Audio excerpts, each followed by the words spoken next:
el beneficio al incentivo al ahorro del 14 letra E. Todo esto que estoy diciendo, como les digo, está en la instrucción de la declaración jurada 1926, que dice lo siguiente. Dice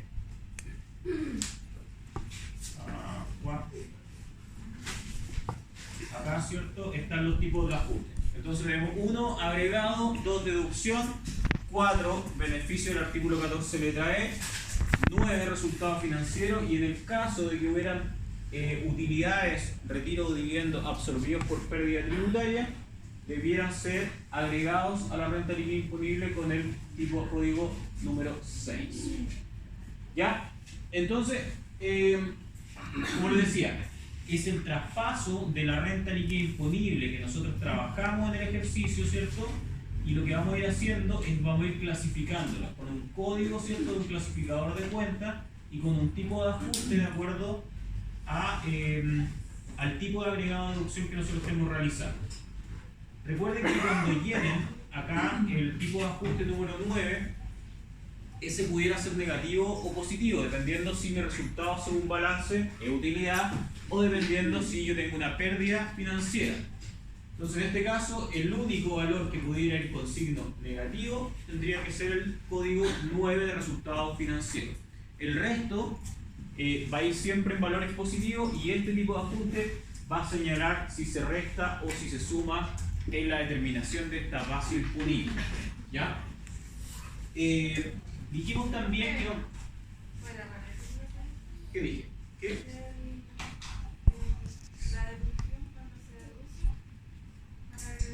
Ah, sí, lo que pasa es que el tipo de ajuste va a señalar si estos valores que están acá como monto del ajuste suman o restan en la determinación de la base imponible.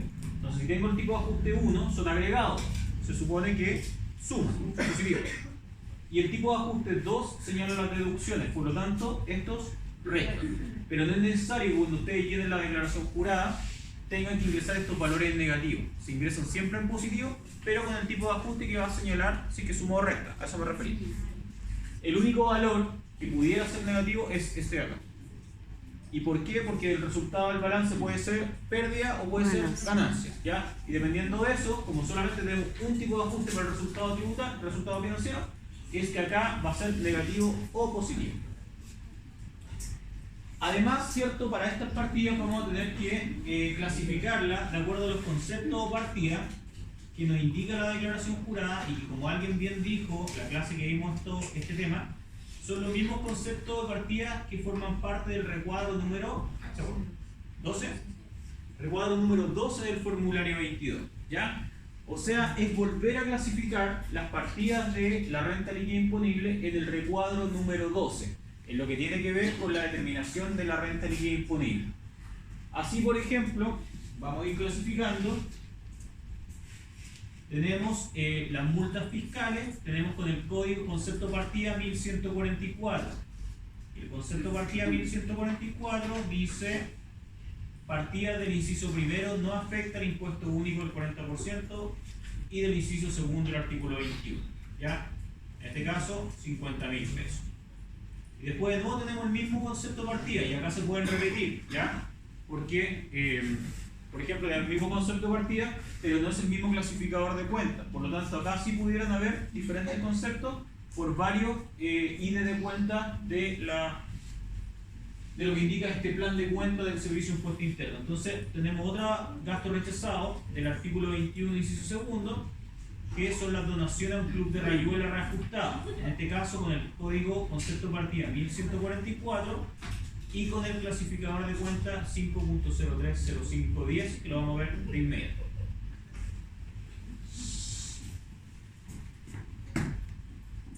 ¿Sí? ¿No? ¿Algo que opinar? ¿No? ¿Todo bien? Ya. Y acá adelante, claro, tenemos otro con el mismo código, el 1144, que es el pago del impuesto de primera categoría del año tributario 2020, que también formaría parte de estos gastos rechazados. Y así es como ustedes tienen que ir clasificando, tomando en cuenta lo que dice la instrucción de la declaración jurada como concepto de partida y viendo cada uno de los agregados y deducciones Las cuentas donde a la renta líquida ahí mismo imponible. en las indicaciones de la de cuentas sale el plan de cuentas. ¿Cómo? El plan de cuentas sale ahí mismo, ¿cierto? ¿O no? Código. Los Acá. códigos. ¿Este? Los códigos, sí, Sí. Sí, acá están. Lo que pasa es que esto es un anexo a una de las resoluciones de la declaración jurada 1847. Y ahí lo vamos a buscar la resolución misma. Sí, pero por ejemplo, si yo quiero buscar el plan de cuentas en la página de servicios, sale la Mira, DJ. a eso es lo que quería llevar. Ah, No está acá completo, porque como es tan gigante, solamente aparece, cuando habla del clasificador de cuenta, aparece un ejemplo de las cuentas por bien el leasing, ¿ya? Pero para bajar el archivo propiamente tal, nos tenemos que ir a una resolución, acá. Porque recuerden acá, nosotros encontramos nosotros encontramos primero el formulario, la declaración jurada, la instrucción de la declaración jurada, la fecha de vencimiento, los certificados asociados a la declaración jurada y las distintas resoluciones que crearon la declaración jurada y la fueron modificando en el tiempo. Una de estas resoluciones es cuando se crea este famoso plan de cuenta y acá está. Anexo 1.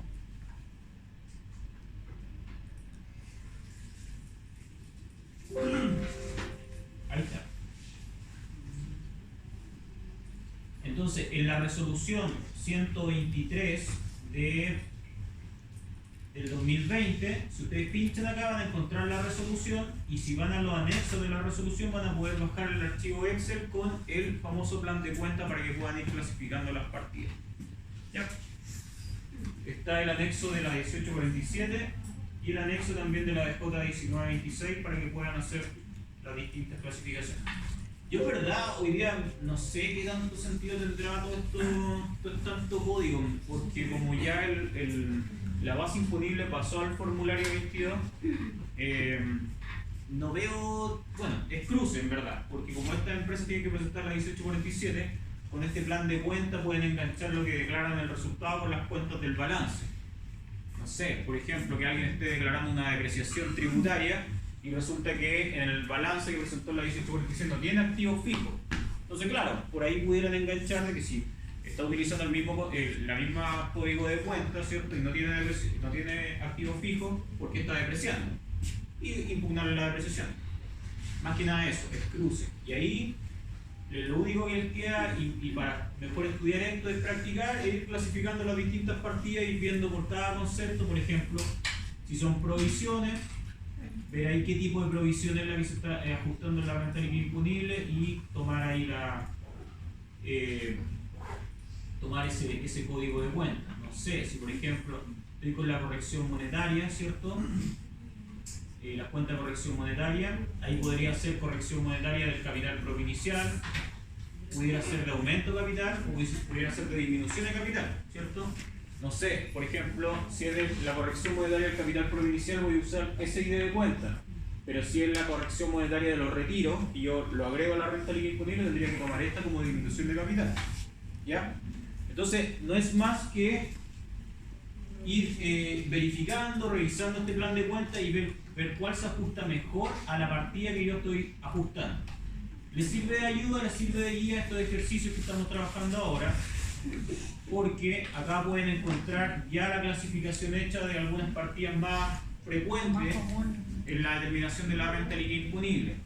Y siempre pueden ver también en la página del Servicio de Impuesto Interno los ejercicios que publica por el mismo motivo, porque tal como ustedes tienen la duda respecto a cómo clasificar alguna partida, los contadores, dependiente cuando tengan que presentar una declaración jurada en particular, también van a tener la misma duda de cuál es el criterio del servicio toma para poder clasificar las partidas de la renta líquida imponible. Entonces, para eso el servicio desde el año 2018 es que publica estos famosos ejercicios prácticos acá lo pueden ver por año tributario, porque este es el año 2022, lo pueden ver del año 2021, 2020, desde el 2018 que está publicando ejercicios asociados a la determinación de la renta líquida imponible y el llenado de la DJ y formulario 22. Se la pueden descargar y acá van a ver también ejemplos, puede que esto sea el mismo que estamos viendo ahora en clase, del llenado de las declaraciones juradas, ¿cierto? Y aquí, ¿qué código, qué clasificador de cuentas consideró el servicio para todas estas partidas que están? En verdad es el mismo. Sí. Pero bien, por ejemplo, debiera estar el del 2022 y eso sí debiera ser distinto. Y ahí también les puede servir de ayuda para ver otras partidas que no se consideraron en 2021. Por ejemplo, acá, este 2022, y ahí este es otra. Es la misma cosa. Debe ser la más común. Sí, pero por ejemplo acá, no sé, pues hay un crédito por impuestos en el exterior, no sé, factura castigada. Algunas no están del año anterior, entonces también les van a servir de guía para el llenado de estas declaraciones juradas. Entonces, más allá de, en verdad, ahondar en este llenado de la declaración jurada, es solamente tomar en cuenta lo que dice la instrucción, ¿cómo se llama? Claro, la instrucción de esta declaración jurada, y considerar que acá van a tener que considerar el concepto de partida mismo que van a utilizar para el recuadro número 12. Acá el clasificador de cuentas de la resolución, ¿cuál dijimos? La 123 del año 2020. En los anexos pueden encontrar los archivos. Esta es la resolución 123.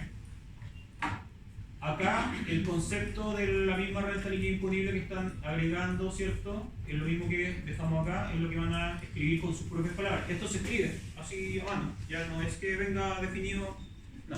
Ustedes escriben la misma declaración jurada, escriben lo que están ajuntando. El tipo de ajuste, el monto del ajuste. La descripción, sí, eso me refiero. Con sus palabras ahí indican el ajuste. El monto del ajuste, que son los traídos de la renta líquida imponible, y el tipo de ajuste, como les decía, no son más que 5. 1, 2, 3, 4, 5. Y ustedes van a ver qué clasificar. ¿Lo que está en inicio de la descripción es la fecha? ¿Dónde? Sí. Sí. ¿En la descripción? Sí, pero eso pudiera ir o no. ¿Ya? Como digo, esto se trajo de la renta líquida imponible que estaba acá y se puso el mismo valor, pero pudieran ponerle solamente multas fiscales o podrían poner multas pagadas, no sé, multas pagadas a Tesorería General de la República, está lo mismo. O sea, en verdad, es como ustedes lleven la contabilidad, el nombre que le pongan al agregado es lo que ustedes van a dejar escrito acá. Y estos son los que nos van a servir a nosotros para qué concepto es. Necesitamos que esté la fecha en el caso de que sean reajustadas para verificar. No. Así que eso respecto al llenado de la declaración jurada 1926. Bueno, la sección A, que acá está no sé, optimizada, agrupada, van los datos de identificación del contribuyente. Como yo les comentaba, ¿sí? ¿Ahora sí? Ya. En la primera parte de la sección A tenemos la... ¿Cómo? ¿Por qué? Necesito que tome pero que estás conversando. Pues. Ya, en la sección A nosotros tenemos los datos de la empresa. En este caso tienen que completar los datos del RUT, el nombre, dirección, correo electrónico. Y además les van a pedir los folios de la determinación de la renta líquida imponible. Entonces, a ver, esta parte por defecto se llena solo cuando ustedes lo presentan a través de internet, pero sí lo que tiene que ver con los folios de la determinación de la renta líquida imponible es lo que tienen que completar ustedes. ¿Ya? En la contabilidad de la empresa ustedes tienen que llevarla perdón, en hojas foliadas. Por lo tanto, esos folios es de inicio y final de la determinación de la renta líquida imponible. Y finalmente, el cuadro de resumen, ustedes van a completar los totales por cada uno de los conceptos. Entonces, por ejemplo, tienen acá el resultado financiero con el tipo de ajuste 9, que debería ser lo mismo. Los agregados, que debería ser la suma. Las deducciones. Y en este caso están separadas, claro, Sí, el último el incentivo. los dos. Y la deducción del incentivo al ahorro con el código 4. Por lo tanto, la renta líquida imponible o pérdida tributaria debiera ser la diferencia entre este valor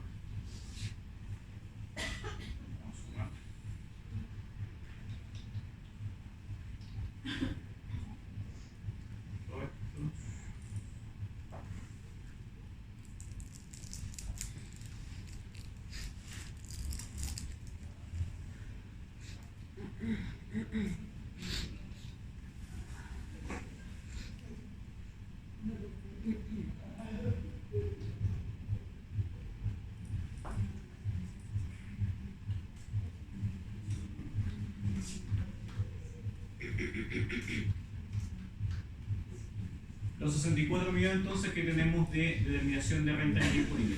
Este valor pudiera ser positivo o negativo, ya dependiendo del resultado de la empresa. Entonces, bueno, este es el llenado de la declaración jurada 1926 que tienen que presentar los contribuyentes del régimen 14 letra A de forma obligatoria, ¿ya? Así que para que lo tengan en cuenta, no sé si tienen alguna duda, consulta respecto a alguna de lo que hemos visto ahora, hasta ahora. ¿Vamos a hacer algún ejercicio de esto? Sí, vamos a hacer un trabajo para llenar aquí el lunes, que lo vamos a revisar ahora en clase. ¿Puedes repetir los 64 millones? En la parte del cuadro resumen, finalmente ustedes tienen que determinar cuánto es la renta líquida o pérdida tributaria, La ¿ya? suma de la renta. Entonces lo que va a ser el resultado financiero más los agregados menos las deducciones y menos la deducción del beneficio del artículo 14 letra E. En el caso que hubieran renta o incremento absorbidos por pérdida tributaria, debieran sumarse y ese valor debiera ser el resultado tributable, ¿cierto? La base imponible tributaria. 64 millones que nos debiera cuadrar con la determinación de la renta líquida imponible. Entonces, lo que les decía el otro día, si acá, por ejemplo, ustedes llevan un resultado, no sé, 70 millones y la renta líquida imponible que viene del ejercicio, prueba, lo que sea, les da, no sé, 100 millones, hay algo raro, hay algo mal, ¿ya? Porque tiene que cuadrar el peso, es solamente clasificar las partidas, nada más que eso. La prueba va a venir con la renta. No sé qué viene en la prueba todavía, qué declaración jurada hay que presentar, pero si le viniera así, y si fuera de este régimen, claro, va a venir la renta líquida imponible listo. No tienen que determinar renta líquida Solo imponible. llenado de formularios. Solo llenado de declaraciones juradas. Por eso les decía que la prueba que viene debiera ser más fácil y más corta, porque solamente clasificar. ¿Ya? Ya no hay que calcular nada, no hay que hacer registro empresarial, ya no. Solamente las pruebas que vienen es llenado de declaraciones juradas y llenado de formulario 22. Traspaso de datos, nada más que eso. Ya, profesor. Traspaso de datos. Eso respecto a la declaración jurada 1926. Y la otra declaración jurada que, y aquí quizás pudiera ser un poco más complejo, es la de J1948. Esta declaración jurada comenzamos a verla en la clase anterior, pero no alcanzamos a terminar de revisarla y es necesario que la revisemos con calma porque esta declaración jurada la presentan los contribuyentes del régimen 14 letra A, como también los contribuyentes del régimen 14B número 3. ¿Ya? En esta declaración jurada, lo que informan los contribuyentes son los retiros. ¿Ya? Pero acá no va a ser, o sea, es traspasar los datos del registro empresarial, pero vamos a ver que no es exactamente igual como se informa. Pero sí, claro, debiera cuadrar con la información que yo tengo en el registro empresarial. Sección A, la identificación, ¿cierto? El RUT de la empresa, el nombre de la empresa, domicilio, comuna, correo electrónico y teléfono. Sección B, los retiros. Acá tengo que informar los retiros realizados por los socios. ¿Por qué es importante esta información? Porque finalmente con esta información yo les decía, esto se presenta en el mes de marzo y así el servicio puede ofrecer las propuestas a los contribuyentes para que puedan hacer los socios su declaración de renta. ¿Ya? Verificar que también que los impuestos, no sé, asociados a la empresa, los créditos estén pagados. Bueno, un montón de validaciones que se hacen con esta declaración jurada. Si se fijan acá, nosotros teníamos un registro tributario de renta empresariales. Aquí le vamos a dar un poco de recuadro porque no se manejan.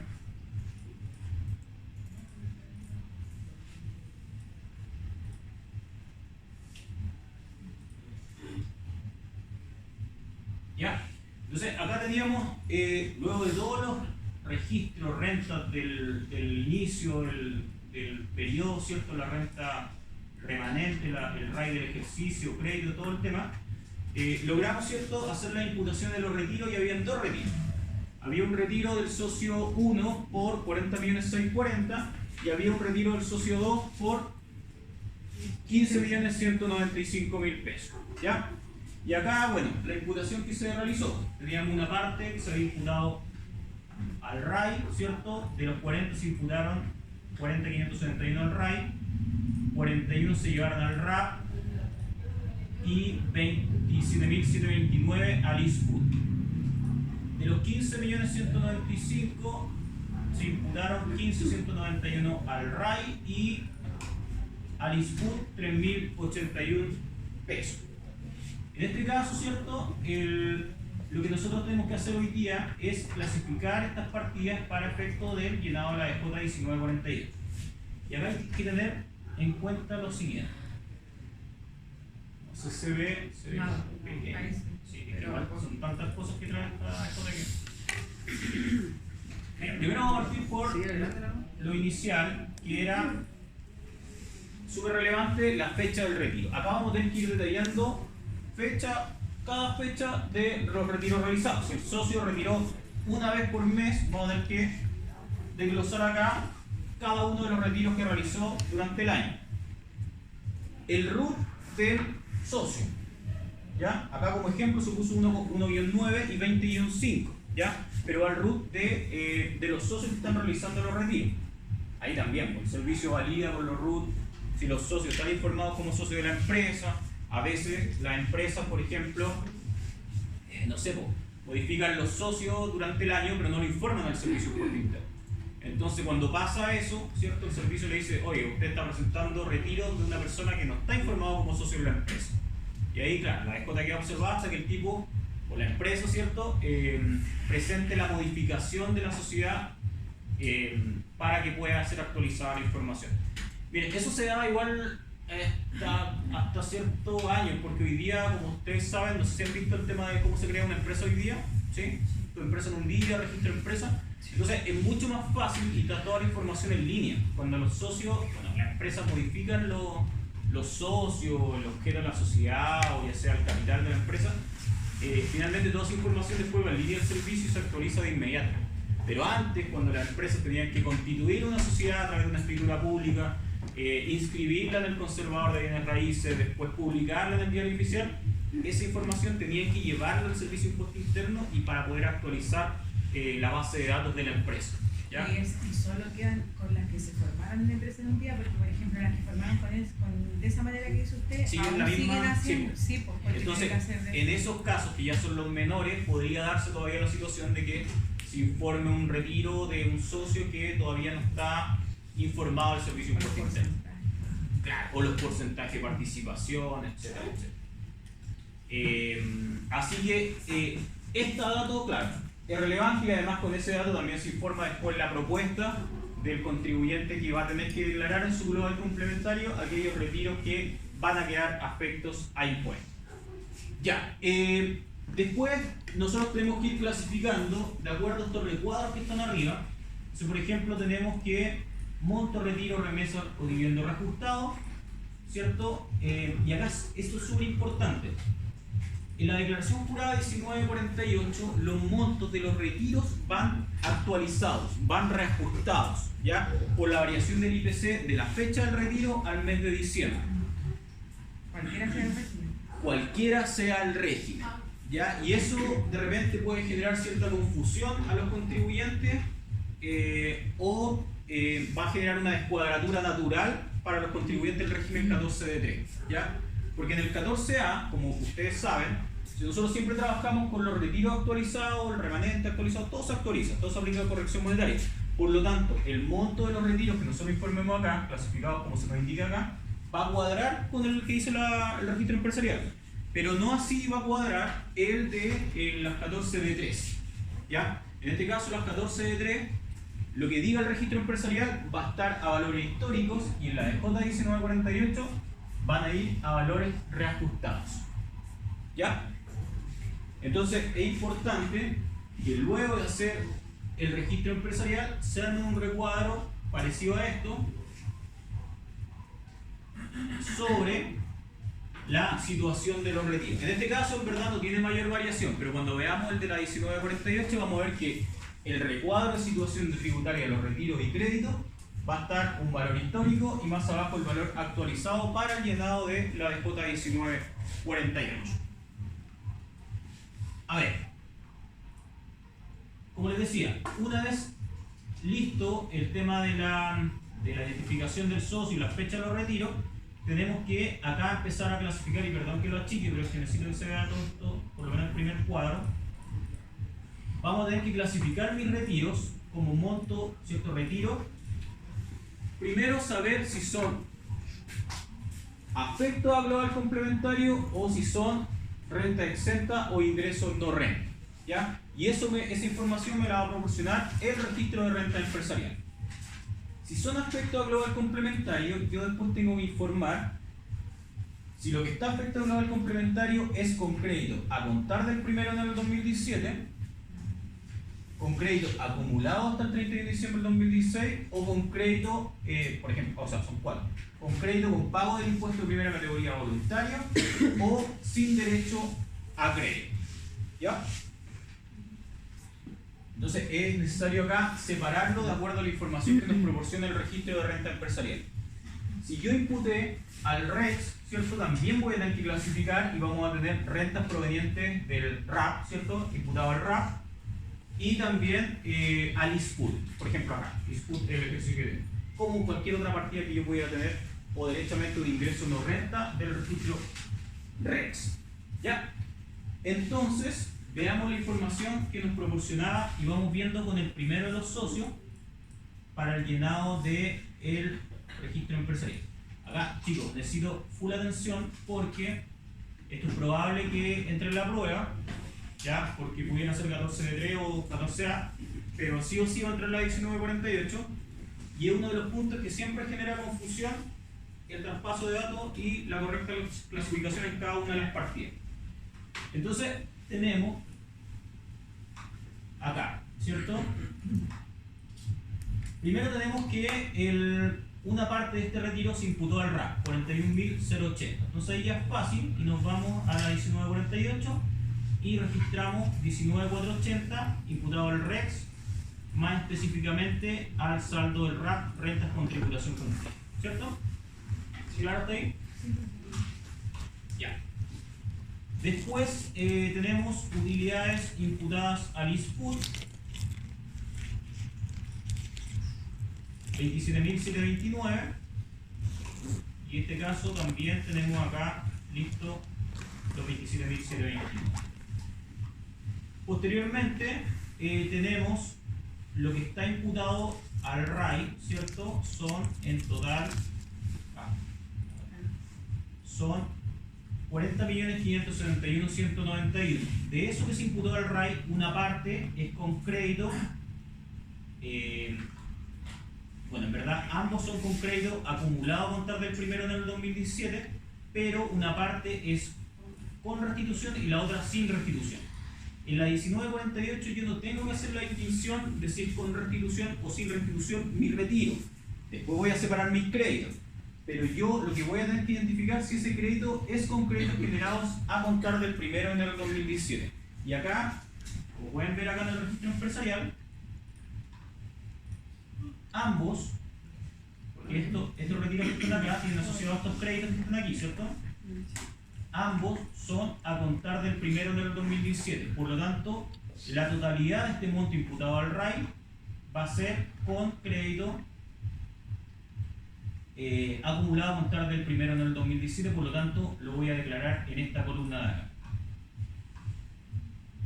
¿Se entiende? ¿Sí? ¿En esta de también son todos los valores en positivo? ¿Cómo? ¿En esta de cuota también son todos los valores en positivo? Siempre, sí, siempre. Y respecto a los créditos, ¿cierto? Dijimos que tenemos acá, perdón. A contar del 1 de enero del 2017, sabemos que son los créditos que yo le entregué a mi retiro y una parte de esa es no sujeto a restitución, 36.951, ¿ya? No sujeto a restitución, 36.951, y tenemos la otra parte que son sujetos a restitución con devolución por 14.968.839, que son los que están acá. A contar del 1 de enero del 2017, sujeto a restitución y con devolución. Lo único que hice fue clasificar, o sea, a contar del 1 de enero del 2017, asociado a renta afecta, sujeto a restitución y con derecho a devolución.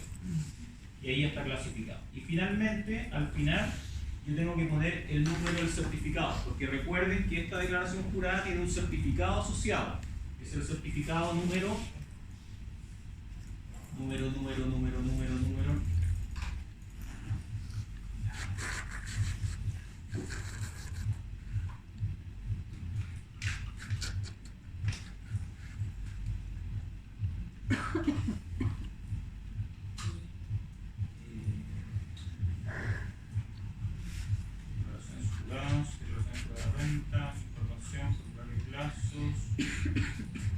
Es el certificado número 19.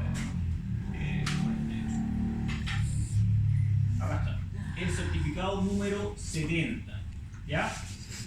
Entonces, además de presentar la empresa la declaración jurada 1948 informando a todos los socios que hicieron retiro durante el año, a cada uno de estos socios les tiene que entregar un certificado que es el número 70, informando los retiros que realizó en el año, el monto histórico, el monto actualizado y cuánto de eso que afecta impuestos y cuánto de eso tiene crédito por impuesto de primera categoría. Toda esa información tiene que proporcionar al socio. Certificado número 70. Entonces, ahí ya, y bueno, y obviamente cada uno de los certificados tiene que ir firmado por el representante legal de la empresa y tiene que ir numerado. En este caso, el certificado número 1 va a ser para el socio, no me acuerdo cómo se llama, pero es el RUT 1-9. Ahí estamos listos con el primer retiro. Ahora vamos con el segundo retiro. El segundo retiro fue realizado, ¿cierto?, el día 13 de abril por 15.195.000 pesos. En este caso, y acá, bueno, es interesante que nos hagamos este cuadro que nos ayude a ¿cómo se llama?, a identificar cómo lo vamos a clasificar en la SJ 1948. Pues se fijan acá, en el registro empresarial dijimos que el primer socio afecto eran 40.561 que se desglosaban con créditos no sujetos a restitución y sujetos a restitución, y después lo que estaba imputado al RAM. Y acá los créditos. Y acá lo mismo hicimos con la socia 2. La socia 2, afecto impuestos finales, son 15.191.919, que es finalmente lo que se imputó al RAI. ¿Ya? Recuerden que todo lo que se imputa a la columna RAI o al DEDAN va a quedar afecto impuestos finales. Entonces acá tenemos la situación de los retiros de la sociedad 2, que son 15.191 afectos a impuestos, y de esto acá lo empezamos a clasificar dependiendo de qué tipo de crédito es el que tiene. Entonces, retiro a afectos con créditos no sujetos a restitución no tiene, porque el socio 1 se llevó todos los créditos no sujetos a restitución. Retiro a afectos con créditos sujetos a restitución, acá sí hay, porque se llevó 6.937.865 y 2.566.000 eran créditos a contar del 1 del 2017 sujetos a restitución. 2.566.000. Y después tiene 6.937.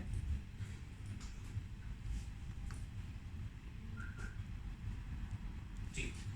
2.566, ¿cierto? Por lo tanto, esta parte del. Perdón. Esta parte del retiro es con crédito a contar del 1 de enero del 2017 sujeto a restitución.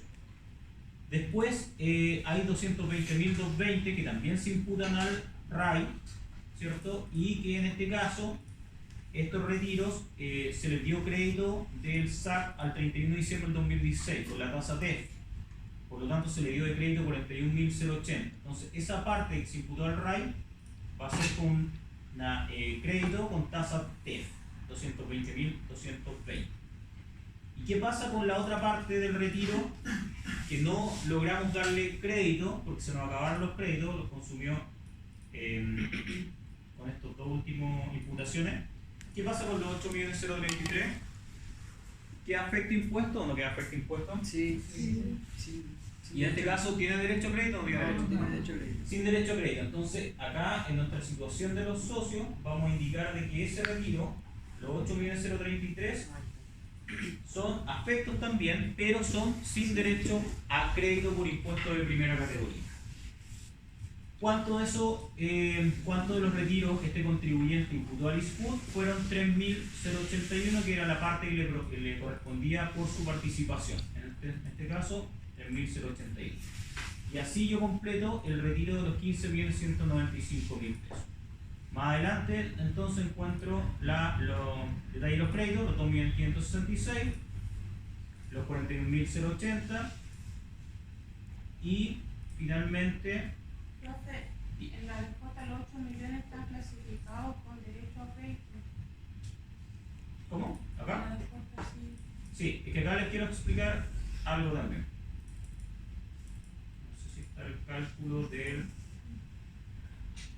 Ya está acá. Ya. A ver, existe la posibilidad también de que los contribuyentes, cuando no tienen derecho a crédito de impuesto de primera categoría, agote todos los créditos, y esto lo incorporó la reforma tributaria del año 2014, y esto se incorporó a contar del 2020, antes no existía esta posibilidad, de que se pueda pagar un impuesto de primera categoría en carácter de voluntario. ¿Ya? ¿Y qué quiere decir eso? Yo por aquella parte de retiro que me quedó sin crédito, los 8.033, yo a partir de un cálculo, ¿cierto?, puedo pagar un impuesto de primera categoría en mi formulario 22 y eso automáticamente asociárselo como crédito a ese retiro. ¿Ya? ¿Cómo hago el cálculo? La ley establece que para calcular la base imponible para este impuesto de primera categoría en carácter de voluntario, yo tengo que tomar el monto del retiro que se quedó sin crédito y ese valor dividirlo en 1 menos la tasa de impuesto, o lo que siempre decimos, lo que nos falta por llegar a 100, ¿cierto? O sea, 0,73. En este caso, la base imponible nos da el valor incrementado, son 11.005.252, y a ese valor yo le voy a multiplicar el 27%. Por lo tanto, este contribuyente, además de pagar el impuesto de primera categoría que determinó vía renta líquida imponible por 17.280, va a pagar un impuesto de primera categoría en carácter de voluntario por 2.971.418 pesos. ¿Para qué? ¿Cuál será el motivo y por qué es solamente para darle crédito a los retiros? Entonces, ¿qué va a pasar con esta base imponible? Porque al final estoy pagando un mayor impuesto de mis utilidades. Yo ese valor que se afectó con el impuesto voluntario, en mi año siguiente voy a poder deducirlo de mi renta líquida imponible. Y así el próximo año no pagar impuesto, o sea, pagar menor impuesto por los 11.005 que se afectaron para el pago del impuesto de primera categoría en el año 1. ¿Se entiende? ¿Cómo se rebaja? ¿Cómo se rebaja? ¿Qué dice para rebajar? Es una deducción de la renta líquida imponible por concepto de pago de base imponible de pago de impuesto voluntario. Entonces, ahora, ¿cómo lo llenaría yo en el formulario 22? En el formulario 22, ¿cierto? Voy al formulario 22.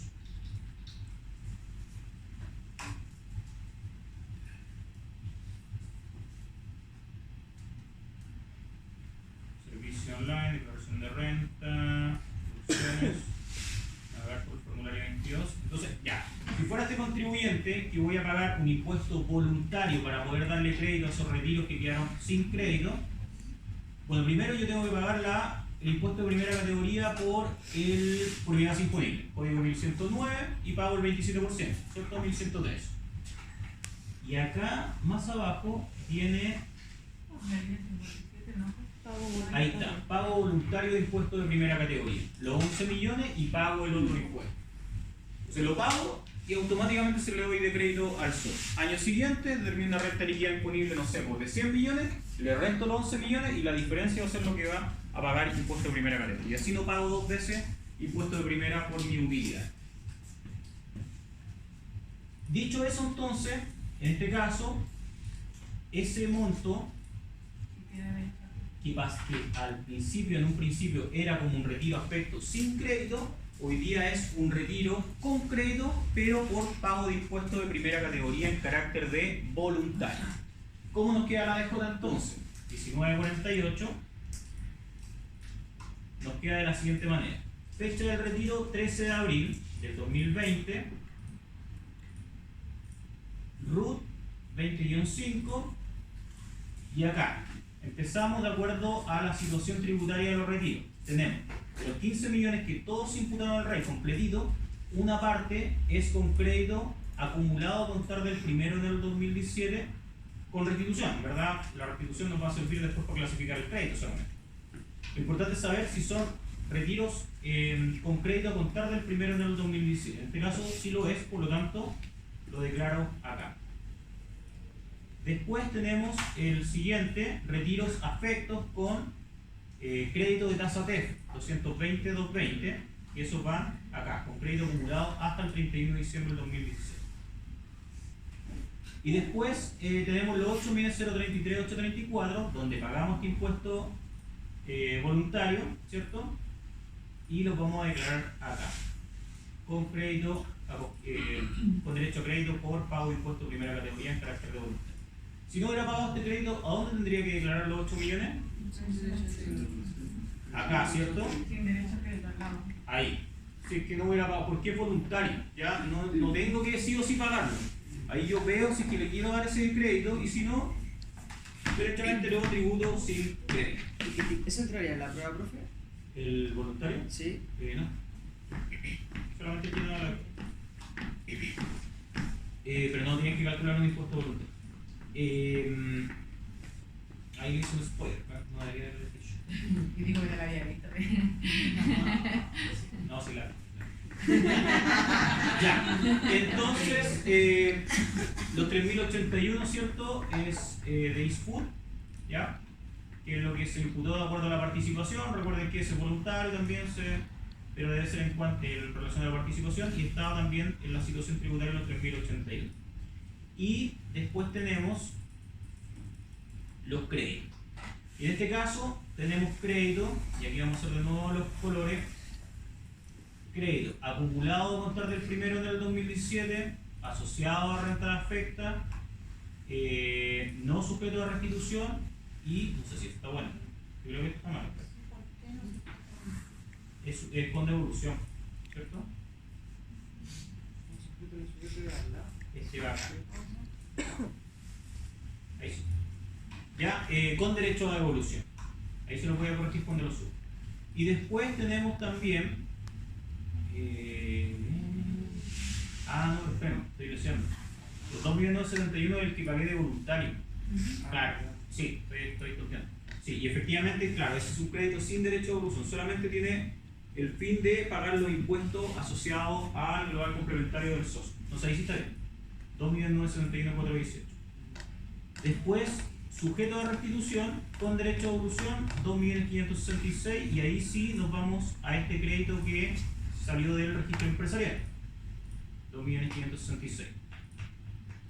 Y finalmente los 41.080 que corresponden a estos créditos acumulados al 31 de diciembre del 2016, asociados a renta afecta y con derecho a devolución, que lo consideramos en base a esta tasa TEF, ¿cierto? Que nosotros tuvimos que saber.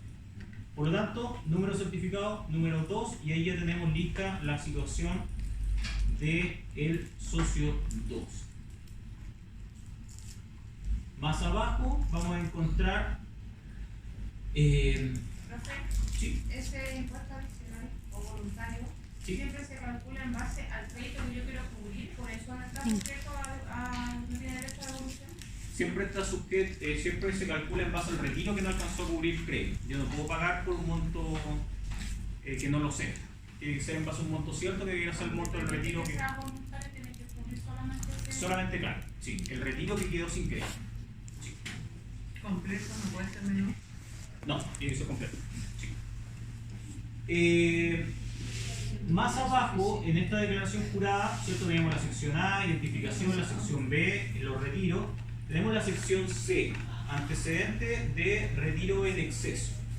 A ver, hasta el 2014, fecha en que se hizo la reforma tributaria de la 20.080, los contribuyentes, cuando existía el FUT, tenían la posibilidad de que cuando retiraran más plata de lo que tenían en el registro FUT en ese tiempo, y esto creo que lo he mencionado varias veces,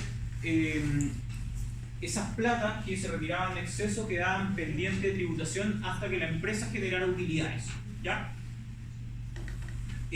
Bueno, vino la reforma tributaria, eliminó esa posibilidad, dijo que a todo evento los retiros van a tributar en la medida que excedan los registros empresariales o el registro FUT. Pero aún así hay empresas que quedaron con saldo acumulado pendiente de tributación, ¿ya? Y lo que dice la norma hoy día es que la empresa, si tiene retiro en exceso que provengan del año 2014 para atrás, ¿cierto? A continuación de los retiros del ejercicio, tiene que imputar sí o sí los retiros en exceso que tiene pendiente. De lo contrario, lo va a seguir acumulando hasta que en algún momento genere utilidades y los pueda imputar. Entonces, esta sección C sirve para poder llevar el control respecto a cuáles son los socios que hoy día tienen retiro en exceso que están pendientes de tributación. Porque antes eso se informaba en el formulario 22 hasta la de 2017 y hoy día se informa a través de la declaración jurada 1948. ¿Ya? Entonces ahí van indicando cuánto es el retiro en exceso actualizado que quede pendiente luego de realizar los registros empresariales. Si la empresa imputó todos los retiros, a continuación los retiros en exceso, si es que hubieran y ya no queda retiro en exceso, acá todo va a ir en C, no hay nada que informar. ¿Ya? Y finalmente, en la sección D, van a informar, los totales. ¿Ya? Y acá no es más que sumar los totales por cada una de las columnas. Son las mismas columnas, pero ustedes tienen que sacar los totales. Ya esta vez sí identificar a cada uno de los socios, sino que el total de retiro informado según la declaración jurada, porque después esta información de los totales se va a cuadrar con el recuadro de registro empresarial que tiene que llenar la empresa acogida al régimen 14 letra A en el reverso del formulario 22. Entonces, si no sé, la empresa dice en el formulario 22, el recuadro, no me acuerdo qué número es, si me recuerdo el título. Recuadro número...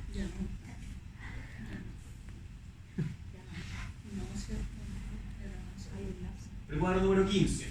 Si en el recuadro número 15 la empresa indica retiros en el código 1208 por 100 millones de pesos y en la declaración jurada me está presentando que tiene retiros por 55 millones de pesos, va a quedar observada la declaración jurada y la declaración de renta porque no cuadra la información que está diciendo acá versus lo que está diciendo en el formulario 22. ¿Ya? Y esto pasa peor. Créanme que muy seguido. Una de las declaraciones juradas que en verdad más se rectifican es la declaración jurada 1948. Muchos errores.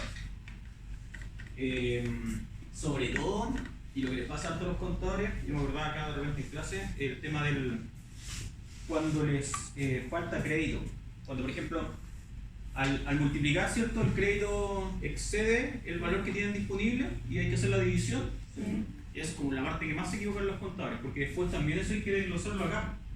Porque, por ejemplo, acá, en esta situación que teníamos aquí, aquí hay una parte que yo ya me consumí todos los créditos y esa parte quedó sin crédito, ¿cierto?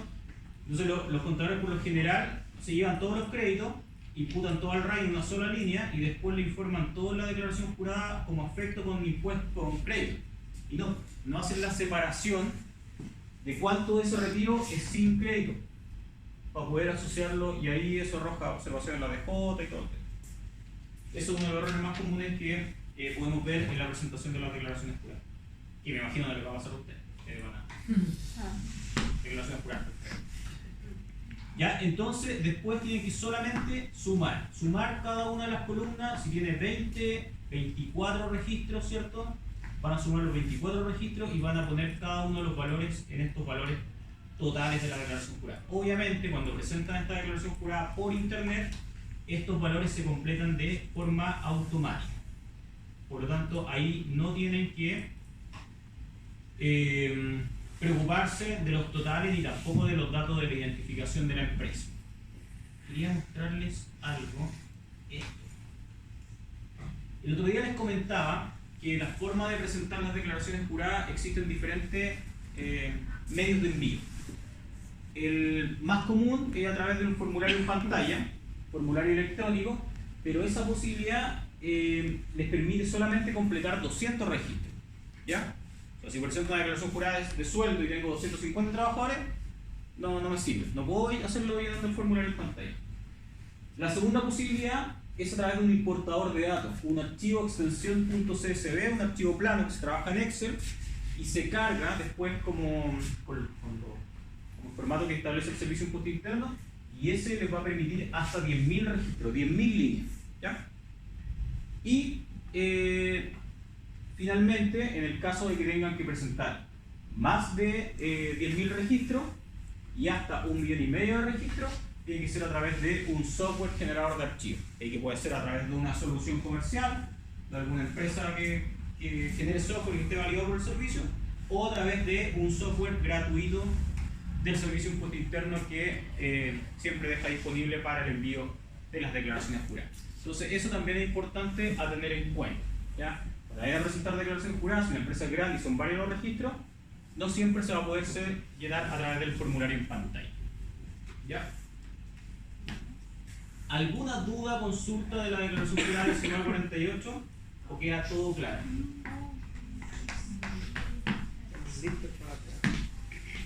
¿Les parece hacemos un ejercicio, no ahora, como tarea para la casa, completar hasta el lunes con décimas para la prueba y que les permita ejercitar el llenado de la declaración jurada para que no se lo pillen en la prueba y...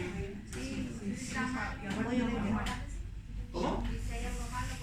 Sí, las décimas van igual. Pero si me lo envían en blanco, no. Pero se puede rectificar. Claro. Pero se puede rectificar. Se puede rectificar. Van perdiendo décimas. Pero se intentó.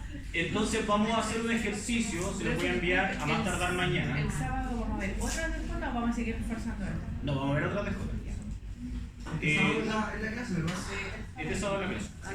Miren, hoy día vamos a terminar de ver la 1947 y 1948, espero. De la 14 de 3 y 14 de 8. Y el sábado vamos a ver declaración jurada de sueldo y honorario. Eso vamos a ver el sábado. Y el lunes vamos a volver a repasar esta con los ejercicios que mandamos para que completen ustedes. ¿Ya? Ahí por ahí se van a hacer la idea que va a entrar la mano. Profe, ¿cuándo la acabamos? El martes. Sí, si lo vamos a repasar de nuevo. Nos vamos a profundizar en el tema de la determinación de la base imponible, porque ya es un tema totalmente aprendido. Tampoco vamos a ahondar respecto al llenado de los recuadros del formulario 22, lo hemos visto, pero lo vamos a seguir repasando en la próxima experiencia de aprendizaje. Pero sí quiero que vean la declaración jurada que tiene que presentar esta empresa, que es la 1948, y quiero que vean el efecto que tiene el hecho de presentarlos actualizados versus lo que está en el registro de renta empresarial. Entonces, miren, acá tenemos el registro de renta empresarial, ¿cierto? De la 1948, o sea, del 14 de 3. Y bueno, como ven ustedes, tenemos un remanente sin actualizar porque acá no se aplica corrección monetaria. Tenemos, al igual que en la prueba, el pago del impuesto de primera categoría, porque esto era un RAP del año anterior, se pagó al año siguiente. Reversamos el RAI, solamente el RAI, ¿cierto?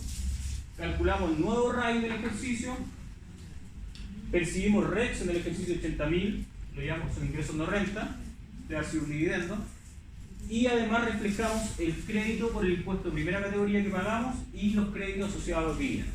Hasta ahí todo bien.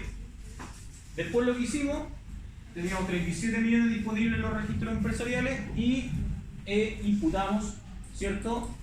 14 millones, 7 millones el socio Ortiz y 7 millones el socio Escudero. De esos, miren, muy parecido al de la prueba. De esos 7 millones, 2,5 millones se fueron del RAP, 4,5 millones del RAI del primer socio. Recuerden que el primero se lleva sí o sí lo que estaba disponible en el RAI. Y el segundo retiro, 7 millones del RAI, ¿cierto? Y ambos, bueno, todo lo que se imputó al RAI tiene derecho a crédito. En este caso no tenemos problemas con el monto del crédito porque multiplicamos por el factor y nos da los montos que podemos rebajar de los 2.322. ¿Hasta ahí todo bien? ¿Se entiende? Todo lo que hemos visto. ¿Qué es lo que hay que hacer acá diferente para el llenado de la declaración jurada 1948? acá vamos a tener que hacer un cuadrito de la situación tributaria de los socios y después vamos a tener que tomar este cuadrito y actualizar los valores por la variación del IPC. Entonces, por ejemplo, acá tenemos que el socio Ortiz en el octubre, de los retiros que hizo, uno de esos retiros fue con crédito a contar del primero del 2017, 4,5 millones. El otro retiro, un retiro no renta por 2.500.000 pesos. Por lo tanto, el total de retiro fue por 7 millones de pesos. Y el socio escudero, la totalidad de su retiro fue con crédito a contar del primero del 2017 y no tiene nada más imputado en otra parte, por lo tanto, ese también es su total. El crédito asociado, como es una 14B3, son no sujetos a restitución con derecho a devolución. Este por 0.111111, este por el mismo factor, nos dan los valores de los créditos. ¿Qué es lo que hacemos acá? Actualizamos. ¿Y cómo actualizamos? Tomamos la fecha del retiro y lo llevamos a la tabla en mes de diciembre. ¿Ya? O sea, esto es año comercial 2020. Corrección monetaria 2020. Y acá vemos los factores de corrección monetaria, ¿cierto? De octubre a diciembre, un 0,5. Por lo tanto, el factor es 1.005. ¿Ya? Multiplicamos los 4.500.000 por el factor de corrección monetaria y llegamos a 4.522.500. Multiplicamos los 2.500.000 por el factor de corrección monetaria, 2.512.000. Multiplicamos el total del retiro por el factor, los 7.000, multiplicamos el crédito, los 500.000 por el factor y llegamos a los 502.500. Este cálculo solamente para la presentación de la declaración jurada 1948. Y lo mismo hacemos con el segundo socio. La única diferencia es que acá, como el retiro fue hecho en noviembre, ¿cierto? Y la corrección monetaria negativa, ahí se entiende 0.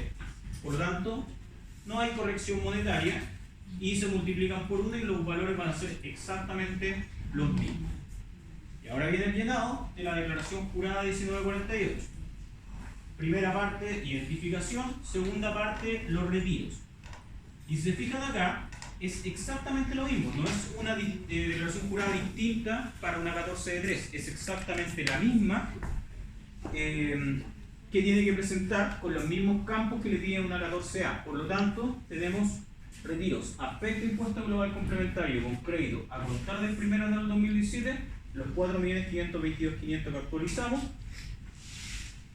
Retiros imputados al REC, ¿cierto? Imputado al RAP, 2.512.500, que son los que determinamos acá. Acá. Esos y esos. Y respecto a los créditos,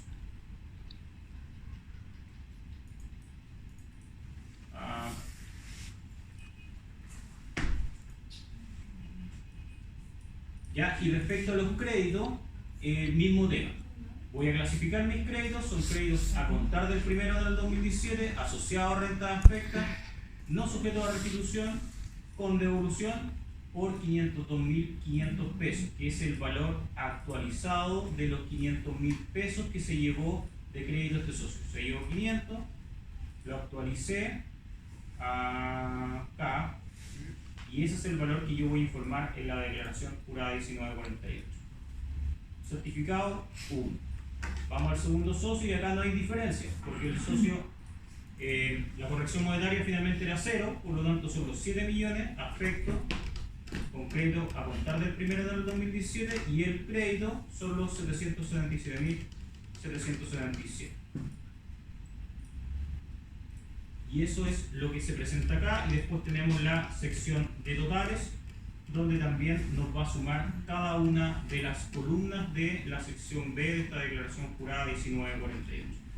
Entonces, ¿se entiende la diferencia entre una DJ 1948 para una D3 y una 14 letra A? Sí, profe. ¿Y no habría que hacer ningún ajuste, profe? ¿Sobre? ¿De? ¿Por esa diferencia que se genera o solamente ese cálculo llevándolo al que se hace el retiro por el IPC y después registramos esos valores actualizados solamente. Entonces, como en la contabilidad, me refiero por esa diferencia que se genera. No hay que hacer un cálculo, o sea, ningún ajuste por diferencia, porque finalmente los registros empresariales siempre se van a hacer llevados en valor histórico. Su contabilidad siempre lo va a tener también contabilizado valor histórico, contra particular del socio, contra caja, siempre valor histórico, en ninguna parte del reajuste. Pero ¿por qué es importante que esta declaración por ahí? ¿Por qué finalmente se presenta reajustado? Porque para efecto de la tributación del global complementario, los retiros tributan reajustados.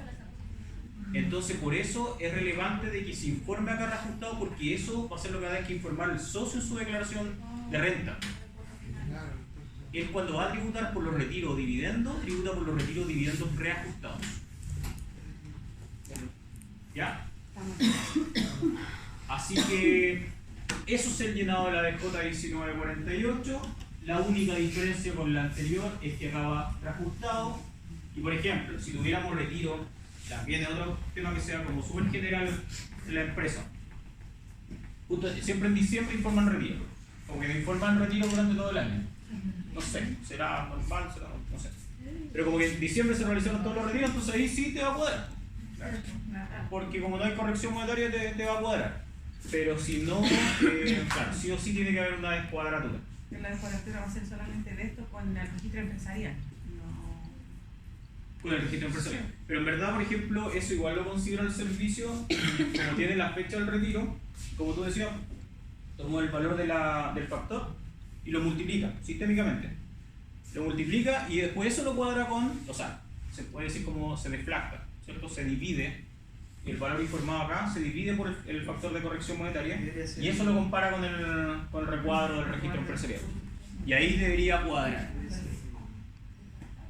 Hace poco, bueno, y todavía tenemos el mismo problema, que por un error de sistema del servicio, por algún motivo, los retiros del mes de diciembre, sí, si informaban retiros del mes de diciembre acá, lo multiplicaba por el factor de corrección monetaria del año. Entonces, se informaba acá un retiro de diciembre y lo dividía por el 1.027, por ejemplo. Estaban todos observados, estaban en la escoba. Y buscábamos la diferencia y no podíamos encontrar, porque además, cuando observa una declaración jurada, nosotros nos dan el monto del discriminante. ¿Cuánto es la diferencia? Y no llegamos, y después cachamos, claro. Por algún motivo, algún genio se le ocurrió que en diciembre le aplicaba la corrección monetaria del año. Y eso se cuadraba todo. Entonces, un montón de contribuyentes observados, un montón de rentas retenidas, por un error, un cálculo que el servicio mismo hizo para validar las declaraciones de la renta.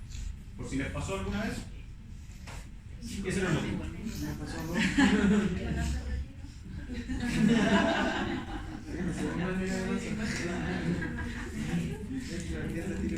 Eso, bueno,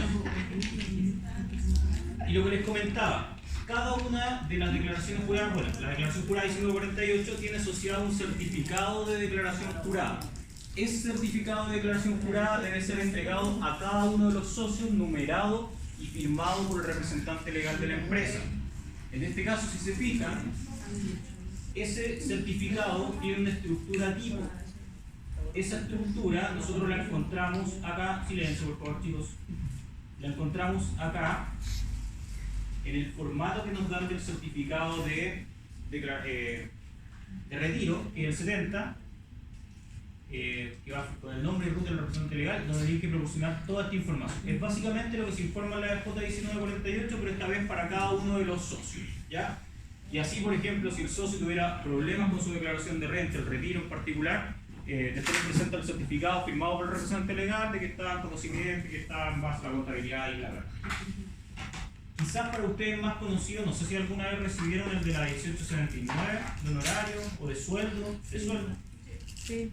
Por ejemplo, el de la 1879 de honorario es el 1, el primero que salió. El clásico certificado de honorario, ¿cierto? Que va firmado por el representante legal. Es lo mismo. En este caso, cada una de las declaraciones juradas tiene un certificado asociado. El 1, el de la 1879, el 6 de la DJ 1887 de sueldo, el 70 de la DJ 1948. ¿Qué se informa? No sé si esto viene en la prueba, pero no está de más que lo tomen en cuenta. Porque por todo se va punto. Si no me llenan la parte de arriba de la identificación, igual. Ah, no, va a ser automático. No va a ser automático. Va. Si les dio flojera completar la dirección del correo electrónico, va. Ya. Nombre, razón social, el RUT, la dirección, el giro de actividad económica. Y después el certificado 70 sobre retiro, bla, bla, bla. Certifica el titular Luis Ortiz, por tanto, del año comercial, ojo, 2020. Le corresponde los retiros, remeso, dividendo, crédito, que más adelante se indica. ¿Ya? Entonces acá podemos ver la fecha que realizó el retiro, el RUT, el monto histórico, acá se informa el monto histórico, el monto, el factor de corrección monetaria, monto actualizado, cuánto de eso quedó afecto impuesto con qué crédito, y después los créditos respectivos de acuerdo a la clasificación de la misma DJ 1948. Y acá debiera ir el certificado número 1 y la fecha que se entrega. Dudas, consultas. ¿Cómo? Hay que hacer los certificados. Eso es lo que debe ser, no me acuerdo. Pero es probable. En prueba pasada había que hacer certificado. No me acuerdo. De verdad que no me acuerdo. La 1948 sí o sí. Eso sí va. Ya. Pero los certificados no me acuerdo. ¿Dudas, consultas con esta declaración jurada? Mucha información. Sí. Sofía, ¿quién la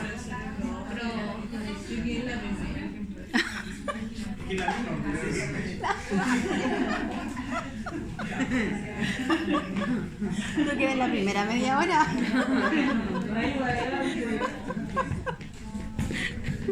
37. ¿Quién será los que tienen que presentar la declaración jurada 1947? La siguiente, el 3 puntos y algo que viene después.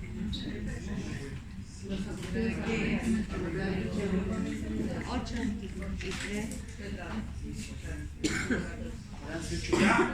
Entonces, los contribuyentes acogidos al régimen del artículo 14D número 8 de la Ley de Impuesto a la Renta, régimen PROMIME transparente, tienen que presentar sí o sí la declaración jurada 1947.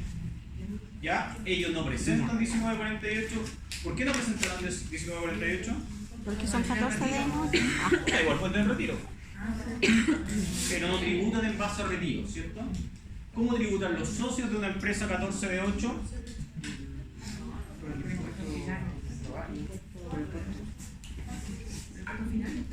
Claro, con los impuestos finales, pero en base a qué renta, ¿cuál va a ser su base imponible para poder tributar?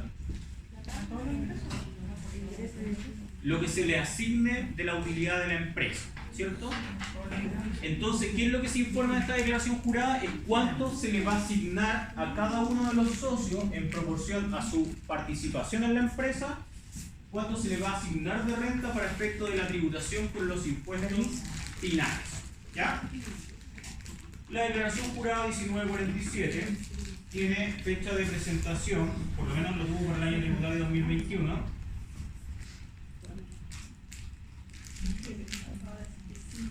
...30 de marzo... el certificado que debe emitirle a los socios es el 69... hasta el 30 de marzo... y la resolución que creó esta declaración jurada fue la 97 del 28 de agosto del 2020. Como pueden ver, es una declaración jurada relativamente nueva porque es un régimen que se creó a contar del 1 de enero del 2020. Antes, ¿qué régimen tributario parecido existía que se eliminó con la creación del 14 de 8? ¿Alguien sabe? Que era simplificado, que era como lo mismo. El 14T, de contabilidad simplificada. Y ellos presentaban una declaración jurada que era la 1924. Esa declaración jurada también se eliminó y se creó esta DJ 1947 para los contribuyentes del régimen 14 de número 8. Por lo tanto, ¿qué es lo que informa? Vamos a ver acá, ¿cierto?, la estructura de la declaración jurada. A ver, aquí. ¿Qué es lo que informa? informa la sección A, la identificación del declarante, tienen que completarla o si lo hacen por internet se completa solito. Sección B, datos de los informados, de los propietarios. Y acá es donde van a informar cuánto se les va a asignar de renta a cada uno, ¿ya? Y si es que pudieran tener derecho a crédito por impuesto de primera categoría. Por la renta que se asigna de una 14 de 8, ¿tendrán derecho a crédito los socios o no? ¿No? ¿Nunca? No, porque no paga impuestos de primera categoría. Claro, la empresa efectivamente no paga un impuesto de primera categoría, por lo tanto, bajo esa lógica no debiera haber crédito por impuesto de primera categoría. Pero si se fijan acá, sí tenemos un espacio para informar créditos para el impuesto global complementario. ¿Y por qué se pudiera dar? Por ejemplo, recuerden que esta empresa, si bien claro, no pagan impuesto de primera categoría, cuando determinan su base imponible, ellos, a diferencia de una 14 de 3, deben sumar dentro de esta base imponible que se va a asignar a los socios todos los retiros, dividendos que se perciban, independiente cuál sea su calificación, fuera no renta, renta exenta, lo mismo. Eso es como una de las trampas que trae este régimen. Cuando yo calculo mi base imponible una 14 de 3, yo no llevo la base imponible los retiros dividendos, ¿se acuerdan? ¿Cierto? No lo llevaba. Pero acá sí yo llevo todo. En la base imponible sí va a reflejar todos los retiros dividendos que yo haya percibido, sean ingresos no renta, renta exenta, lo que sea. Y esos retiros dividendos que yo percibí pudieran tener un crédito asociado. Y si tienen un crédito asociado, como yo voy a pagar impuesto global complementario por esos retiros dividendos, voy a poder también rebajar los créditos que tienen asociados esos retiros o dividendos. ¿Ya?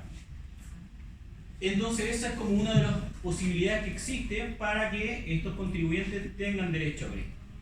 ¿Qué otra cosa se informa? Crédito por el artículo 33 bis. ¿Recuerdan de qué era el crédito 33 bis? Activo fijo. Y en la 14A, ¿a quién le rebajamos el crédito al activo fijo?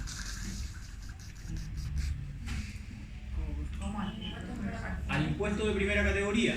Acá no hay impuesto de primera categoría, por lo tanto son los socios los que pueden descontar este crédito de los impuestos finales y se informa a través también de la 1947. ¿Tienen derecho al crédito? Sí tienen derecho al crédito, pero contra los impuestos finales. Y otra de las cosas que sí o sí debe hacer una 1947 es poner los ppm a disposición de los socios. ¿Qué quiere decir eso? Que si la empresa pagó ppm por 100.000 pesos y tiene dos socios con participación del 50 y 50, tiene que poner a disposición del socio 1 50.000 y del socio 2 adelante 50.000 pesos más, ¿ya? Y eso se debe informar en esta declaración jurada en donde dice ppm puesto a disposición de los propietarios, ¿ya? Y finalmente, como en todas las declaraciones juradas, el número de certificado asociado se va a entregar. Bien. Si las de 8 no tributan base a retiro ni declaran retiro, ¿por qué estamos con eso? Porque la de 8 pudiera participar en otra sociedad.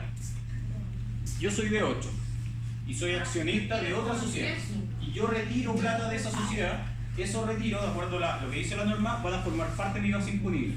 Y todos esos puntos con mis rentas que yo genero se va a asignar a cada uno de los socios. ¿Ya? Esa es como la lógica de este régimen. Entonces, ¿cómo quedaría la información? Bien, acá tenemos una 14 de 8, la determinación de la base imponible. Tenemos un libro caja con todos los antecedentes y si se fija lo que les comentaba. Tenemos los retiros, ¿ya? Y dice, en este régimen formarán parte de la base imponible las rentas percibidas por motivo de participación en otra empresa, ya sean afectos o no, ¿ya? Como asimismo el incremento por crédito de impuesto de primera categoría asociado a dicha renta. Por lo tanto, acá en la base imponible se suma todo esto, a diferencia de una 14 de 3, ¿ya? Por eso le digo, es como la trampa que tiene. Por un lado, claro, es mucho más simple, no pago primero y todo el tema, lo asigno de inmediato, pero chuta, oye, ojo, tenéis que sumar todos los retiros y van a tributar con global complementario todos esos retiros que percibiste, aunque sean no renta, aunque sean exentos, ¿ya? Entonces, acá tenemos la determinación de la base imponible y la base imponible nos dio 25 millones de pesos. ¿cuánto es la participación de cada uno de los socios? 50 y 50. Si son 25 millones de pesos, ¿cuánto le corresponde a cada uno de los socios? 50. ¿Y en plata eso cuánto es? 12 millones.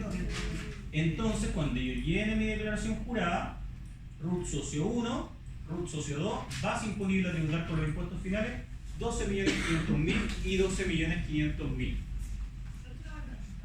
¿No? ¿Esto no va a resultado? No, acá no se informa reajuste.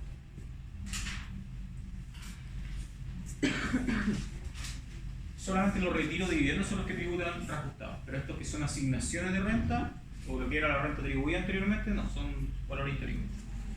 Entonces, la base imponible a tributar, 12.500.000 cada uno.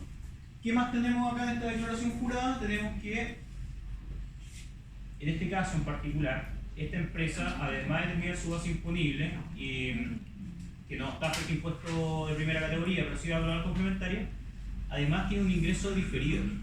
¿Ya? ¿Recuerdan cuándo se podía producir este ingreso diferido? Estas eran cuando hubo un cambio de régimen y ellos tuvieron que pagar por todo, incluyendo lo que no habían sacado.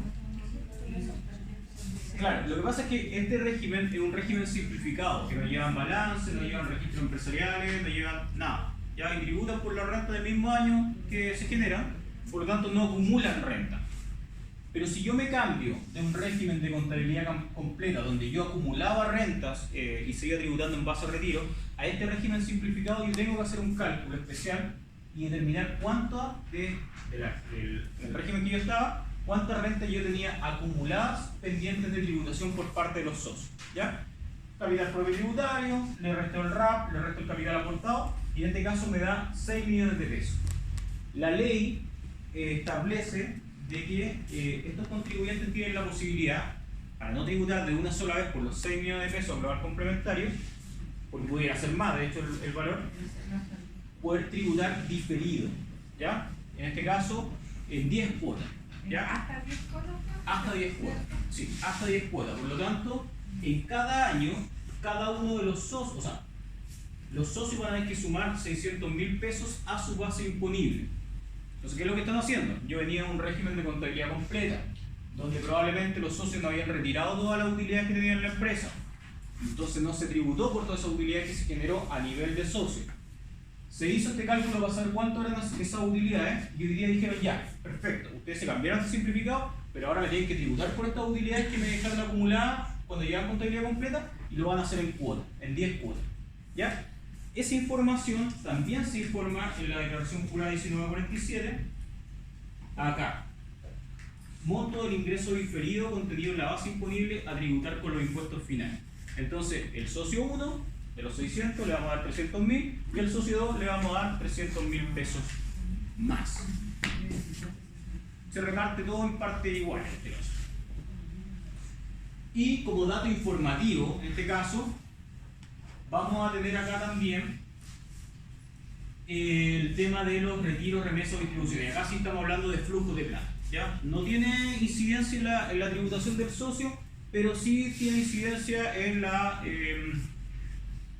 cruces que hace el servicio de impuesto interno. Por ejemplo, no sé, ¿han oído hablar de la justificación de inversiones? ¿No? ¿No? Cuando yo, por ejemplo, hoy día me compré una casa de 200 millones de pesos porque no estoy trabajando. ¿Ya? ¿Sí? Entonces, por ejemplo, el servicio tiene la base de datos todo de la información de la compra de vehículos, de la compra de casa, de cualquier cosa. Inversiones, fondos mutuos, no sé, moneda extranjera, lo que sea. Entonces, ¿qué pasa? Dice, chuta, este tipo no tiene sueldo, no tiene horario, no tiene nada, y está invirtiendo en efectivo 100 millones de pesos en la compra de una casa. ¿De dónde sacó la plata? Porque también hay una norma, que el artículo 70 de la ley de la renta, que señala que una persona que realizó un gasto se presume que tuvo utilidades para poder realizar ese gasto. Y esas utilidades debieron haber pagado impuestos. Y ahí nos vamos nosotros a la justificación de inversión. Entonces, esta base imponible de los podemos acá saber que la empresa generó utilidades, pero no es un flujo real de plata, ¿cierto? porque no necesariamente esa plata la retiró el socio de la empresa. Y cuando nosotros revisamos contribuyentes por caso de justificación de inversiones, tienen que acreditar origen, pudiera haber sido de esta empresa, y disponibilidad, o sea que la plata haya estado disponible al momento de invertirla. Yo compré una casa de 100 millones en enero, y no me puede la persona venir a decir, ¿sabes qué? Es que en noviembre me gané un premio por 150 millones de pesos y con eso compré la casa. No, pues no me cuadra. Si usted se la ganó en noviembre, usted invirtió en enero. Tenía la plata en el año, pero no hay disponibilidad en el periodo que usted compró la casa. Entonces, este dato me sirve, por ejemplo, para ese tema. ¿Y de dónde viene ese dato entonces? Igual es triste de repente revisar esto de la justificación de inversiones. Pues no sé, una vez me tocó revisar a un tipo que se había comprado parcelas, un montón de cosas, y no tenía ingresos. Y después llegamos al certificado de lotería, que se había ganado el loto. Y ahí mostró, mira, aquí está el premio que me gané, sí. 500 millones de pesos. Pero, y eso sí podemos ver los datos para entender. Porque uno no se lo ganó. Y ahí uno se pone a jugar el logro. Sí, ¿no? Pero ¿de dónde sacó los 7 millones? Los 7 millones, venían de los datos de... Yo pensé que iba a decir otra cosa. Sí, igual. No, como simple empleado público, mira. ¿Qué pena? Humilde servidor público. Mira, 7 millones de pesos, acá están los retiros. ¿Retiro en plata? Porque la empresa, piensa que la empresa generó una utilidad de 25 millones de pesos. Los socios tienen que tributar por esa utilidad sí o sí, se la llevan o no se la llevan. En este caso, de los 25, se llevaron en efectivo 14. Ya. Independiente de que. Ya. Es un dato informativo, tal cual. No tiene ninguna incidencia en su formulario 22, no hay que tributar por más ni nada, pero es un dato informativo. Ya. Hay un cuadrito para llenar al lado. ¿Cómo? En la pestaña del lado hay un cuadrito para llenar cada uno. ¿Acá? ¿Eso? Fácil. Pero que en verdad la misma información que está en la de cosas. No tiene mayor cálculo que los que vimos anteriormente. Se fija acá la base imponible, los 50 y 50, el monto de ingreso diferido, los retiros, también los 7 millones, y después vienen los créditos.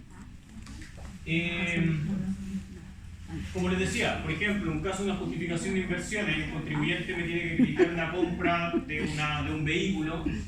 ¿Qué datos nosotros le tomaríamos a este contribuyente 14.8? ¿Este o este? Este de acá, porque ese es real, ese es retiro real. Esto es una ficción, ¿no? Tributó por eso, pero no. Se supone que por eso es que dicen que es raro que la justicia no siga la compra de activos si tienen toda la información a través de. O sea, sí, pues, todo. Permiso, profesor. De hecho, muchas veces por caso de justificación de inversiones salta, ¿cómo se llama? Plata robada, o sea, no, lo traje del extranjero esta plata, pero ¿dónde? Empecé a buscar y en verdad no hay un origen. A mí me llegó un correo, profe, el otro día del banco, donde me informan que desde este año tienen la obligación de informar al Servicio de Impuesto Interno en los movimientos de cuenta corriente, cuenta de Sí, hay una ley nueva que se le... por un monto bien alto, por Sí, 50 y tantos millones. exactamente. Sí, porque hoy día todavía existe lo que es el secreto bancario. Entonces, por ejemplo, nosotros no podemos pedir cartolas, en teoría. No podemos. Igual las pedimos porque de repente la única forma de poder probar los flujos de plata, pero así formalmente no las podemos pedir. O sea, pero eso una vez que haya un seguimiento, pues no por pedirlas, de cualquier persona. No, pero por ejemplo, para armar una justificación de inversión, ahí sí necesitamos cartola. Porque no sé, lo clásico nos pasa en la justificación de inversiones, un contribuyente, no sé, pues, tiene inversión en fondos mutuos por 200 millones de pesos, tiene inversión en moneda extranjera por 300 millones de pesos, se compró casa, se compró auto. Y de repente los fondos mutuos, el banco, la institución lo informa como 200 millones de inversión en fondos mutuos, pero de repente invirtió 10, rescató 5, invirtió. Entonces, al final, no necesariamente es información real de todo lo que invirtió en el año, porque hay que considerar todos los rescates que también hizo. Y eso realmente la cartola nos ayuda a hacer toda la... El banco igual a veces cuando determinado monto, si tú lo depositas en efectivo, por ejemplo, te pide una justificación de dinero. Tienen que hacer una justificación escrita de lo. Claro, entonces, y acá, en este caso, en esta observación, lo que presume el servicio, que son ingresos del giro. Entonces, por ejemplo, un contribuyente de primera categoría y no logra acreditar la justificación de inversiones, se presume que son ingresos o boletas, por ejemplo, que no dio. Puede ser el caso. Que ahí le cobramos primera categoría y global complementaria. Y en el caso de una persona natural que no tiene giro de primera categoría, a él le llevamos todo el monto al global complemento. Pasa de repente, y ahí tengan ojo, de repente si alguien les presta plata, así como, oye, no sé, típico pareja, no están casados ni nada, y le dice, ya, cómprate la casa, precómprala a tu nombre, yo paso la plata para acá, y ahí hay que tener harto ojo porque si no existe un documento que respalde ese préstamo que se hizo, que por lo generalmente un mutuo se paga el impuesto libre de estampilla, no va a tener cómo acreditarle la plata. Y en ese caso, a esa persona le podríamos cobrar por justificación de inversión porque la plata la produjo otro. ¿Y si se da su transferencia bancaria? Está acreditando la disponibilidad pero no el origen. Entonces no está acreditando si esa plata tributó o no tributó. Y además no tienen ninguna relación. Ahora, distinto fuera, no sé, están casados, sociedad conyugal, se entiende un mismo patrimonio, ahí sí. Pero si no, tienen que firmar un documento entre ambos de préstamo, en el caso de que les pase. Se lo adelanto. Me acuerdo que a Nacho le hizo una pregunta una vez, le dijo que si el papá le regalaba 10 millones tenía que tributar por eso. Sí. Algo así, ¿cierto? Sí. Así es. Entonces, bueno, en todo caso hay una circular que regula todo el tema de la justificación de inversión, la circular 8 del 2000, y ahí ustedes pueden encontrar todas las situaciones que pueden ocurrir y todos los documentos que les puedan servir a ustedes para poder acreditar alguna inversión en alguna fiscalización o algo. Ya, perdón. Entonces, y finalmente, ya terminando, lo que van acá, ¿cierto? Son los créditos de impuesto de primera categoría. Y yo les había adelantado que en este caso los créditos se generaban por esto que está acá, ¿ya? O sea, yo agregué a mi base imponible los dividendos percibidos y retiro y también los agregué incrementados. Por lo tanto, estos créditos yo tengo derecho para mis socios. ¿Y cómo los divido? Los no sujetos a restitución, los sumo, 50-50 para cada uno, sujeto a restitución, los sumo, 50-50 para cada uno. Finalmente, esta empresa tenía además crédito el 33 bis, que lo habíamos determinado acá por las compras del activo fijo, ¿cierto? Compré una camioneta nueva, le calculé el 6%, 480. Como no tengo impuesto de primera categoría contra rebajar, se va a mi global complementario y yo lo asigno de los 480, 50 y 50 para cada uno. Y lo último, los PPM puestos a disposición. En este caso, antecedente, tenemos que los PPM son 207.500, 208.375 actualizados. Claro, los PPM se recuperan actualizados, por lo tanto tomamos los 208 y los multiplicamos por el 50 y 50. Resumen, el socio va a tributar en global por la asignación de la renta, va a poder rebajar el 33 bis y va a poder rebajar los PPM de los impuestos que tenga determinados. Eso es la declaración jurada 1947, como les digo, complementen lo que vimos en clase, leyendo las instrucciones para ir aclarando un poco más. Después del cuadro de resumen muestra solamente los totales por cada una de las columnas. Si yo, por ejemplo, el activo yo lo pago y lo rebajo, ¿cierto? En el gasto completo. ¿Y cómo después vuelvo a rebajar el 33? ¿Cómo? Porque si yo tengo un activo fijo en este régimen, uno lo baja como gasto. No, para acá no, lo mismo que allá en el otro caso. Ahí están los 480 agregados. Ah, lo tengo que agregar ya. No es completo los 8 millones los rebajo y los 480 los sumo.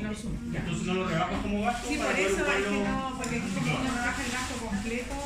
Profe, y el crédito del artículo 33 en impuestos finales me da derecho a devolución o solo como rebaja.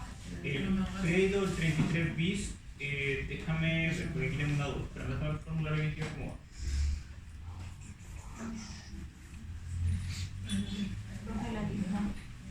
Vamos al tiro a la lista.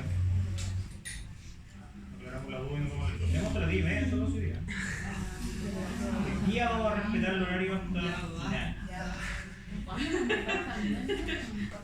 Profe, hay un límite. Que ya la mente ya no funciona.